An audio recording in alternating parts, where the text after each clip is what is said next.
මම අද ඔයාලට කෑම එකක් හදන විදිහ නෙමෙයි කියලා දෙන්නේ. ආහාර රටාව කියන්නේ අපේ සංස්කෘතියක්. ඒ සංස්කෘතියට අනුකූලව අපේ නොයෙකුත් අපට ආවේනික කෑම වර්ග තියෙනවා.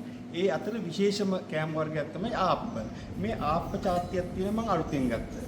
ගොඩක් දෙනා දන්නේ නැහැ මේ ආප්ප චාත්තිය ගත්තට පස්සේ සීසන් කරගන්නේ කොහොමද කියලා. අද ඒක මම සීසන් කරන විදිය නිවැරදිව කියලා දෙනවා. අපි බලමු මේ ක්‍රමය කොහොමද කරන්නේ.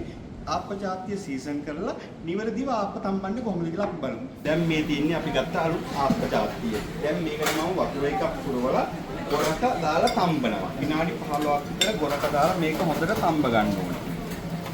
විනාඩි 15ක් ගොරක දාලා හොඳට තම්බ ගන්න ඕනේ මේ අලුතෙන් ගත්ත ආප්ප චාත්තිය. ඊට පස්සේ අපි බලමු ඊගා පියවර.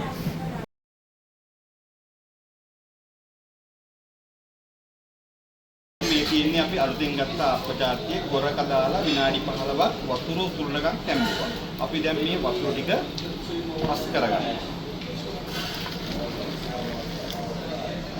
පස් කරගෙන මේ වතුර ගතිය යන්න දැන් ආපහු අපි ලිප පත්තු කරලා විනාඩි 2ක් විතර මේක රත් කරගන්නවා. ලිපුඩ කියලා විනාඩි 2ක් විතර රත් කරනවා. රත් කරලා අපි මේ ආප්ප චාත්තිය අරගෙන හොඳට තෙල් ටිකක් දාලා මේම හොඳට අතුල්ලනවා.